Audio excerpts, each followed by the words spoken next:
Chris Ben said, nice initiative by the sports ministry, but they should continue to make the gates automated. So once you take your ticket to the gate and scan, there will be, and scan, you gain entry. There shouldn't be any form of human element. Yes. The same thing. There shouldn't be any form of human element. Said the baby got ticket to racketeering. So, Kwame, ticket to racketeering now, you can't want them. And no, make us say, me was some count. Okay. On why I'm a gate previously, me nim how I'd we be. Okay. But I dear back where be boy and idea some be pan.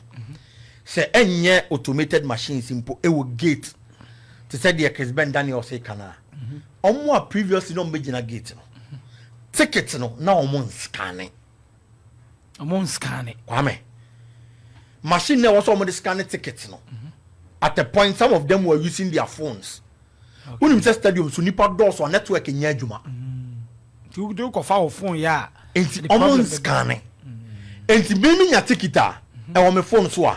Make me forward ya nipa 10. No, be at the room because yen scanning. And the seats now yen number no. A yen papum. Sure. But say yan scanning tickets now.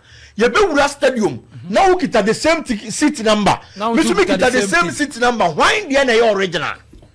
Okay, so into America says, see, we are setting up an outer perimeter. Okay. Before I will be penetrated by inner perimeter, there will be series of scanning. Scan, okay. And I don't know if you've seen it on Opemsuo.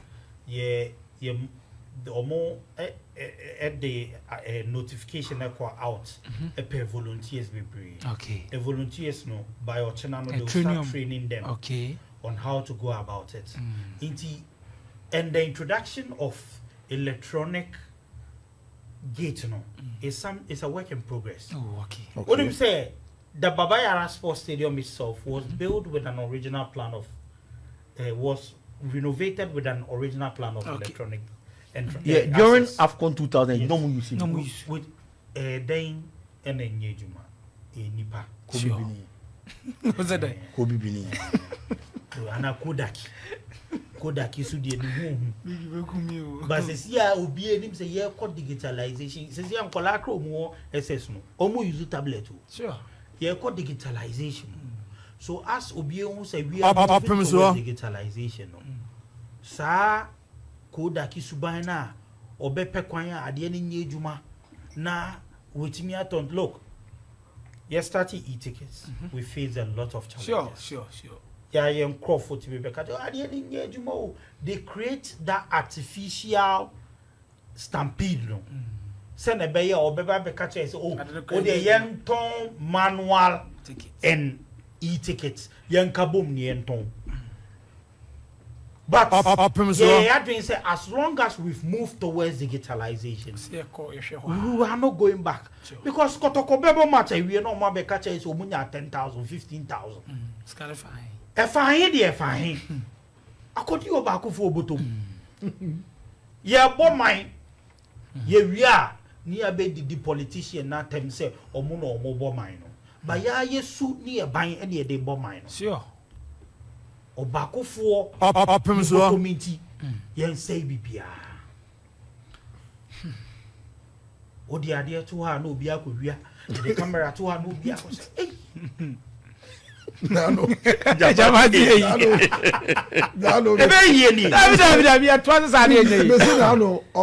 Machines here, Vice President Commission, yeah, so Mofan Coma, every question no more for you. Obiako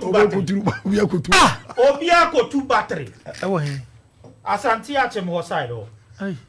Because I had the soldier for guard you. I had the soldier for guard. You are having a system to your mistake. At least, young, the machines are back. Say, yes, Yaquine. Kodaki, Ako to battery. Ya bonfire so chena yem better so biako to motherboard. And now I want to who near manina. But me I ratio more me warn say, Croha. Say, we MCU, we MPU.